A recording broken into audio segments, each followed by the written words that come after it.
Radio Kosova.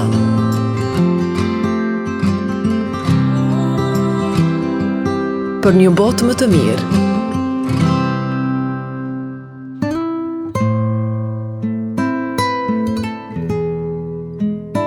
Përshëndetje të nderuar dëgjues, për të gjithë juve që tani më jeni duke u shoqëruar me valët e Radio Kosovës, dhe shfrytëzoj rastin t'ju uroj mirëseardhje në emisionin Për një botë më të mirë. Gjatë minutave në vazhdim me juve do t'jem unë Lume Berisha. Me moton fillo të bësh të pavdekshëm kombin, mbroj gjuhën dhe historinë, bashkimi bën fuqinë. Me 4 dhe 5 prill u mbajt kongresi i parë kombëtar i gjuhës, letërsisë dhe historisë në Durrës. E për të biseduar më detajisht në lidhje me këtë organizim, tani më në linjë të drejt për drejt, pra përmes WhatsApp, kam kryetaren e këtij kongresi, zonjën Manushaqe Ismail. Andaj unë juftoj të jeni me ne.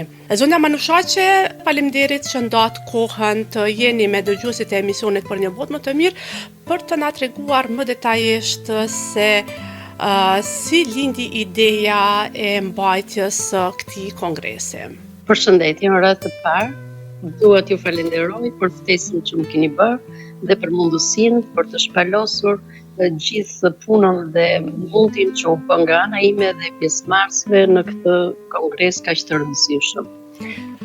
Juve gjithashtu jeni një prej frymëzimeve të mia për të cilën dhe unë punoj për çështjen kombëtare. Jeni personi i cili jep gjithmonë shembullin e pozitivitetit dhe të iniciativës për të punuar për vlerat e kombit. Ju dhe gjithë stafin tuaj drejtues të kësaj radio kaq të rëndësishme për gjithë punën që bëni. Zona Manushaqe, faleminderit shumë për këto fjalë. Ju lutem për dëgjuesit e emisionit Për një botë më të mirë, a mund të na tregoni se cili ishte qëllimi kryesor i organizimit të këtij kongresi? Duke marrë parasysh të gjithë situatën që është në përgjithësi në të gjitha tre vetë e vendit tonë dhe të kombit, duke parë plagët kaq të mëdha që ka kombi, shoqëria jonë, ne si shqiptar, familjet, individi, shoqëria, gjithmonë njeriu preket dhe shikon me një keqardhje të madhe për gjithë ato plagë të cilat gjithmonë më shumë shtohen në familjet shqiptare, në individin dhe në kombin tonë. Kam menduar se kombi të jetë gjithmonë i shëndosh dhe i fuqishëm duhet të ketë 3 elementet kryesor të cilët e bëjnë kombin të pavdekshëm. I pari është kapitali njerëzor, i dyti është historia dhe e treta është gjuha dhe letërsia. Që të rrojë një komb, gjithmonë duhet këto 3 elemente të jenë gjithmonë edhe më të fuqishëm dhe të jenë gjithmonë duke u zhvilluar dhe u rinovuar. Gjuha dhe historia janë shpirti i kombit. Duke menduar që kapitali njerëzor gjithmonë e më shumë po shpërbëhet nga emigracioni, po shpërbehet nga kriminaliteti, nga plagët e ndryshme, nga veset e ndryshme që ka familja, nga droga dhe gjithë veset e këqija që po na vijnë çdo ditë më shumë, atëherë mendova që duhet bërë diçka. Sepse njeriu gjithmonë, në qoftë se ka kurajën, ka atë vullnetin për të bërë një gjë sado dhe e pak të jetë për të mirën e përgjithshme të kombit të shoqërisë, atëherë duhet të veproj edhe nëpërmjet ideve. Dëshira për të bërë një gjë të mirë ishte dhe ajo që më solli tek ideja ime për të mbledhur një kongres në të cilën do të ishin pjesëmarrës shkrimtar, historian, gjuhëtar. Dhe këtë e mendova për një kohë shumë të gjatë. Mendova se si mund të arrinja qëllimin që të bëja diçka në favor të forcimit të kombit. Atëherë çdo ditë më shumë unë mendohesha dhe idetë e mia filluan që të veproja, të më nxitnin për të vepruar, për të bërë hapat e para, për të mbledhur këtë kongres. E pata shumë të vështirë në fillim, sepse do të mendoja gjithçka me detaje. Do të mendoja mënyrën se si do ta bëja, mënyrën se si do të ftoja njerëzit, se si do të më përkranin, sepse çdo kush ka hallet e veta dhe është e vështirë që në këto momente të mendojnë për kombin dhe për të mirën e përgjithshme. Duke marrë atë arsyen sepse unë isha individ, nuk isha një strukturë shoqërore, politike, shtetërore, e cila të kishte fuqinë që të bënte diçka kaq të madhe. Zonja Manushoqe, a pati interesim për këtë kongres? Atëre, për këtë po ju them sepse ishte shumë e vështirë që unë të çonja tek çdo individ idenë dhe qëllimin që duhet të përmbante dhe të arrinte ky kongres. Fillimisht e pata shumë të vështirë. Njerëzit duhet i përzgjidhja nëpërmjet Facebookut sepse nuk u ishin përfaqësues vetëm nga Shqipëria, nga Durrësi, ku jetoj unë, por ishin nga të gjitha trevat e Shqipërisë. Aty kishte pjesëmarrës nga Malezi, nga Kosova, nga Shkodra, nga Tirana, nga gjitha trevat, do të vinin edhe nga Maqedonia, por fatkeqësisht atyre dy përfaqësuesve diçka ju kishte ndodhur gjatë rrugës, një incident dhe nuk arritën dot që të vinin. Ishte shumë e vështirë që njerëzit më kuptonin. Gjithsesi, ata më premtuan dhe unë llogarita që përkrahja e tyre do të ishte rreth 300 individ. E Që do të vinin, të përfaqësohen. sa ishin në fakt? Atëre, nga gjithë ajo që unë mendoja, erdhën pothuajse rreth 100 vet.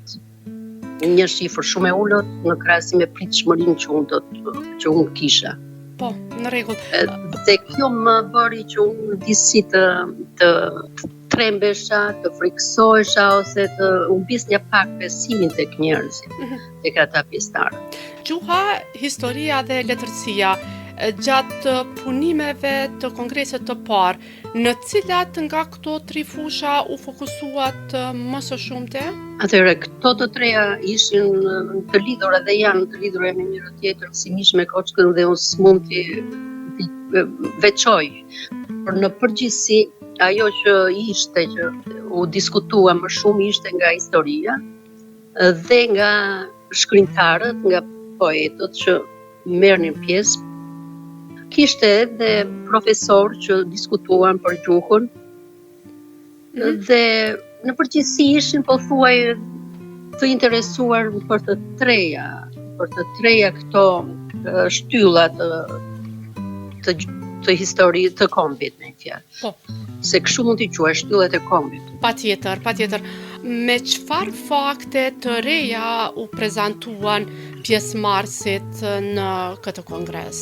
Siç të thash që për historinë patëm goxha interesime nga ana e historianëve. Aty pati të ardhur të ndryshëm që përfaqësonin historinë.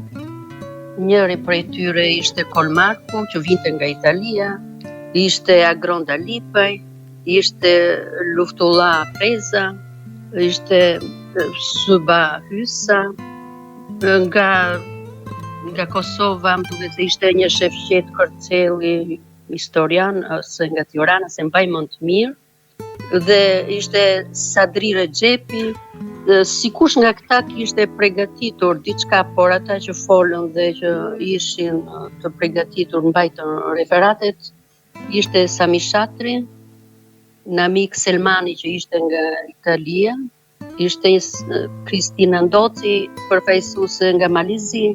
Na thuani lutem tani që në fokus keni edhe ngritjen e një muzeu. A mund na jepni më tepër detaje për këtë muze, si e keni menduar dhe çka konkretisht mendoni të prezantoni brenda këtij muzeu? Atëherë, si që thash, në kongres pati edhe diskutant dhe një nga këta ishte Namik Selmani, është autori i 78 librave, ndërmjet tyre ka shumicën për historinë. Ai më nxiti mua që të bëj një propozim për ngritjen e muzeumit dhe për një film për Skënderbeun. Ai na solli në kongres disa fakte historike nëpërmjet një patriote ose si mund ta përcaktosh një e apasionuar pas historisë të Shqipërisë, është anglezja Patricia Nuga, e cila është apro 78-80 vjeçe dhe ka 50 vjet që grumbullon fakte histori për Skënderbeun. Po. Kjo na impresionovi dhe më frymëzovi dhe mua që në kongres të propozonja një film për Skënderbeun. Nëpërmjet fjalës të tij, zotëria, Namik Selmani i dha me detajet gjitha provat për këtë zonjë, e cila në çdo vend të botës shkon dhe jep fakte dhe histori për Skënderbeun në të gjitha simpoziumet, në konferencat shkencore historike, ajo çon të gjitha provat, materialet që ka mbledhur dhe është shumë e fiksuar për të gjitha ato luftrat që ka bërë, marrëdhëniet që kishte Skënderbeu në atë kohë me princat e Shqipërisë, me princat e Italisë, me Vatikanin. Këto prova dhe këto fakte ja kanë kërkuar në çdo vend të botës, ja kanë kërkuar dhe Tiblinte, por ajo nuk i ka shitur në asnjë vend dhe thotë që në momentet e fundit kur ajo do të vdes, do t'i sjell në Shqipëri, aty pikërisht ku ka vendin edhe herojo ynë kombëtar. Atëherë, në bazë të këtyre dhe në të gjitha të dhenave dhe fakteve që sollon ata historianët studiusit për shkrimet për historinë për gjuhën, neve morëm në kongres disa vendime që të cilat duhet t'i çonim dhe i kemi quar në Ministrinë e Arsimit, të Kulturës, të Ekonomisë këtu në Shqipëri dhe më vonë do t'i çojmë edhe në Kosovë. A keni pas reagim nga ministria? Fillimisht nuk patëm ndonjë mbështetje. Unë ju kërkova mbështetje financiare për të mbështetur kongresin Ministrisë të Arsimit dhe të Kulturës këtu në Tiranë, por fatkeqësisht nuk më erdhi asnjë përgjigje dhe asnjë ndihmë. Dhe kjo mosqenia e një fondi ose përballimi i shpenzimeve të kongresit bëri që edhe ata që duhet të vinin në kongres u mbrapsën, sepse nuk vinin dot me shpenzimet e tyre. Sepse gjithmonë ai që është i varur ekonomisht është edhe i politikisht i varur. Dhe në qoftë se ne nuk do të kemi një ekonomi të pavarur dhe që të jemi të zhvilluar nga ana e industrisë dhe të gjithë shtetasit tanë të kombit tanë të jenë të fortë ekonomikisht, atëherë dhe politikisht ne do të jemi gjithmonë të varur dhe nuk do të jemi të zotit që të mbrojmë kombin tonë.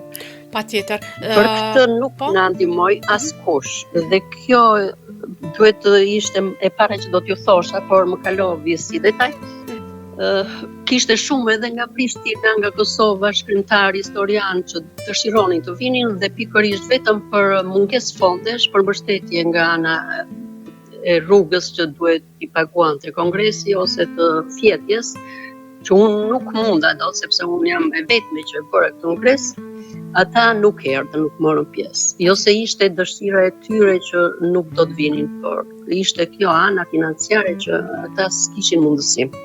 Unë mendoj tani dhe shpresoj që ndoshta duke e sqaruar Ministrive të Kulturës, të Arsimit, edhe në Kosovë dhe në Maqedoni dhe në Maltësi, sepse unë mendoj që ne këtë kongres do ta çojmë edhe më përpara, do bëjmë kongrese të tjera. Dhe në qoftë se këto kongrese do të mbështeten nga qeveritë tona, atëherë neve do të punojmë të gjithë ashtu siç na meriton për të qenë të denjë, për të bërë dhe kombin tonë të denjë. Patjetër. Të ndalim edhe pak tek muzeu. ku mendoni ta ndërtoni këtë muze?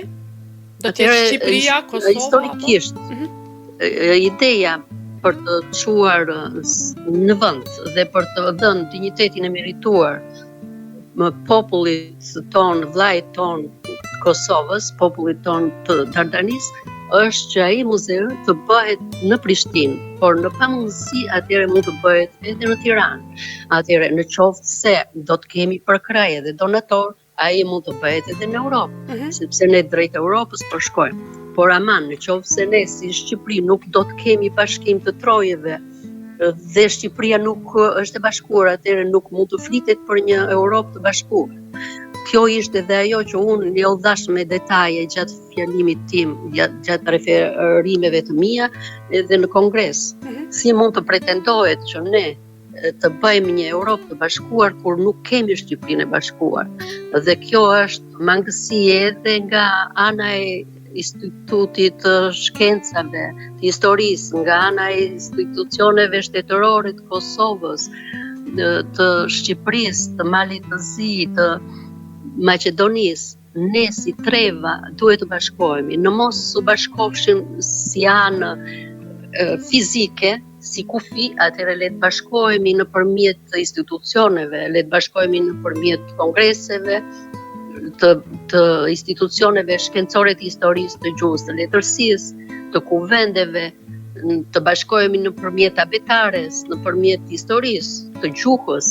Nuk mund na pengoj neve bashkimi fizik nëpërmjet kufive, se për të bashkuar nga ana vllazërore si shqiptar, si kom. Se kombi nuk është se është gjithmonë i përqendruar vetëm tek kufit, por ajo që është kryesorja, që është shpirti, është dhe bashkimi i vlerave të njerëzve, të historisë, të gjuhës. Dhe për kjo edhe nuk na mungon. Ky kongres t'ia arri qëllimin që në fund, nëpërmjet një maraton e kongresesh. Ju kuptoj, zonja Manushaqe. Kjo nuk mungon tani më ndoshta përmes institucioneve, kongreseve, gjitha këto që i thatë. Mirë po, kjo çështja e bashkimit më tepër tani më i takon gjeopolitikës. Sipas mendimit tuaj, a është e mundur një gjë e tillë? Atëherë, motivi që mua më shtyvi ishte pikërisht kjo, bashkimi. Dhe motoja që unë e kisha në atë kongres ishte fillo të bësh të pavdekshëm kombin. Po. Mbroj gjuhën dhe historinë, bashkimi bën fuqinë. Patjetër. Pra, këto të treja gjithmonë duke u bërë të bashkuara, duke dhënë ato vlera, duke punuar të gjithë për një qëllim, atëherë do të çojë edhe me patjetër bashkimin kombëtar. Patjetër. Na thuani, ju lutem, se tani më janë duke na dëgjuar dëgjuesit, si mund të kontribuoj një i ri në nismën që keni marrë? Ne në kongres patëm shumë të rinj, të cilët na mbështetën dhe shumica ishin dhe nga Durrësi. Ata na përgëzuan për kongresin nëpërmjet edhe rrjeteve sociale, në telefon, nëpërmjet shpërndarjes që kanë bërë nëpër statusit e tyre. Ata gjithmonë janë të gatshëm të punojnë, por ajo që është kryesorja është që qeveritë tona duhet të mendojnë me patjetër që t'ju krijojnë të rinjve një të ardhme shumë të mirë këtu në Shqipëri, për të siguruar punësimin, për të siguruar shkollimin, nëpërmjet politikave të ndryshme që mund të bëjnë. Duhet të shtrydhin mendjen, institucionet shkencore duhet të punojnë për historinë, për gjuhën, sepse vetëm me një njeri nuk mund të arrihen të gjitha këto. Ne duhet të kemi përkraje edhe nga ju të mediave, duhet të kemi përkraje nga gazetarët, nga shteti i Kosovës, këtu në Shqipëri, në Maltësi, në Maqedoni. S'është se ky kongres është vetëm për shkrimtarët, për historianë, për gjuhëtarët, është për gjithë kombin. Dhe unë në kongresin e dytë që mendoj ta bëj në Kosovë, kam ftuar të gjithë ata që e ndjejnë veten që janë patriotë dhe që i shqetëson gjendja ekonomike, gjendja politike e kombit tonë. Atje do të vinë të gjithë ata që dëshirojnë, dhe le të sjell si kush nga ne që do të vëmë aty të sjell përvojën e tij, vlerat e tij, idetë e tij, të bëjmë vendimarrje sa më të duhura dhe t'i çojmë që në fund ato duke punuar pa interesat personale, partijake dhe krajnore, si mund të thuash. Gjithsesi, kur mendoni ta organizoni kongresin e dytë në Kosovë? Kongresi i dytë nuk është menduar si datë, por tani unë po punoj për të bërë librin historik të kongresit të parë, i cili do të faqoset me të gjitha ato kumtesat, fjalën e pjesëmarrësve, historinë si u prit, si ishin vështirësitë që ishin shumë të mëdha për këtë kongres, sepse unë pata ditë të tëra pa gjumë, netë të tëra që mendohesha, studionja për të sjellë temat e kongresit, strukturën, statusin e kongresit, dhe kjo duhet të bëhet e ligjëruar më përpara se sa unë të bëj kongresin e dytë. Jam duke punuar që duhet të hap me patjetër një shoqat e cila duhet të mbështesë këto kongrese.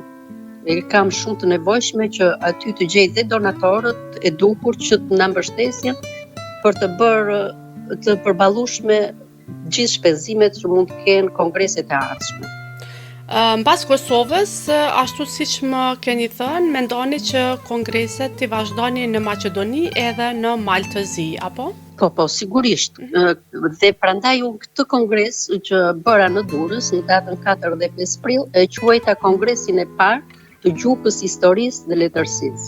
Kongresi tjetër do të jetë dhe kongresi kombëtar i gjuhës, letërsisë, do të jetë në Kosovë, i dyti në Maqedoni, në Maltëzi, gjithmonë duke u mbështetur tek ata të cilët kanë dëshirë që na mbështesin po në të njëjtën territor në Kosovë ose Maqedoni. Aty duhet të gjejmë elementët, njerëzit që janë të përshtatshëm, që do të na ndihmojnë, që e ndjejnë këtë frymë, që janë të gatshëm të punojnë për kombin, pa asnjë interes. Kjo është e gjithë ajo synimi që unë dua të bëj. Dhe më e rëndësishmja është kjo në Kosovë, sepse Kosova s'ka shumë që u formua si shtet. Atëherë, pa mbrojtur lirinë, integritetin, pavarësinë e Kosovës, ajo nuk mund të quhet një përmbushje e këtij misioni. Është shumë e rëndësishme që në Kongresin e Kosovës të kemi shumë pjesëtar, të kemi shumë përkrahas që të jenë të sjellin vlerat e tyre. Kosova duhet mbrojtur me patjetër, sepse veç luftës që u bë lufta fizike frontale, është dhe lufta e cila është lufta e ftohtë. Dhe këtë luftë të ftohtë duhet ta kuptojnë të gjithë, sepse shumica e superfuqive të mëdha nuk i fitojnë në zonat e influencës nëpërmjet luftës, por i fitojnë edhe nëpërmjet luftës së ftohtë. Ndaj Kosovës mendoj që po bëhet një luftë e ftohtë e shtor e cila po i shërben Serbisë. Pavarësia e Kosovës është gjithmonë në pikpyetje edhe për situatat që ju vetë po i shikoni. Nëpërmjet partive që janë sot në parlamentin tuaj në Kosovë, po vihet re një përçarje shumë e madhe dhe askush nuk po mendon se interesat e kombit dhe të vetë shtetit dardanis të Kosovës janë në një dilemë, në një pikpyetje dhe në një rrezik. Në qoftë se nuk do të bashkohen të gjithë në një unitet, në një mendim, në një qëllim, atëherë dhe pavarësia është shumë e vështirë të mbahet, sepse më e vështirë është ta mbash lirinë se sa ta fitosh. Zamanushaqa, ne jemi krejt në fund të emisionet apo minutave të rezervuar për emisionin për një botë më të mirë. Unë po ju uroj për këtë nismë edhe shpresoj se kongreset tjera do të jenë edhe më të suksesshëm edhe vërtet do t'ja arrini qëllimit që vetëm e keni filluar. Juve ju falenderoj shumë, unë kam besim edhe tek vetja ime dhe tek ata pjesëtar që ishin aq të preokupuar, ishin të gatshëm që të ndihmonin. Po e shikoj edhe nga persona të tjerë, personalitete në Kosovë, shkrimtar, gazetar, historian, të cilët po më mbështesin në rrjetet sociale dhe thonë që janë të gatshëm që do të më ndihmojnë në kongresin e dytë. Duke bërë këtë bashkim vlerash, mendoj se do t'i arrijmë qëllimit, por edhe mendimin tuaj, si gazetar, si media. Faleminderit shumë për kohën. Faleminderit shumë dhe ju për intervistën dhe gëzojmë gjithmonë t'ju dëgjoj sa më mirë. Faleminderit shumë, miru dëgjofshim. Të nderuar dëgjues, në linjë përmes WhatsApp kishim kryetaren e kongresit parë që u organizua në Durrës, kongresit për ruajtjen e gjuhës, letërsisë dhe historisë. Atëherë, sipas grupit të këtij kongresi, thonë se ky është një hap i rëndësishëm drejt vetdijes kombëtare dhe gjithsesi një thirrje për të gjithë ata që besojnë në forcën e së vërtetës dhe në rëndësinë e historisë. Miq të nderuar, këtu po ndahemi edhe për këtë javë për të takuar sërish në edicionin e radhës. Unë ju ftoj të vazhdoni të shoqëroheni edhe më tej me programin e Radio Kosovës e bashkë dëgjohemi javën që vjen. Mirëmbëjtje.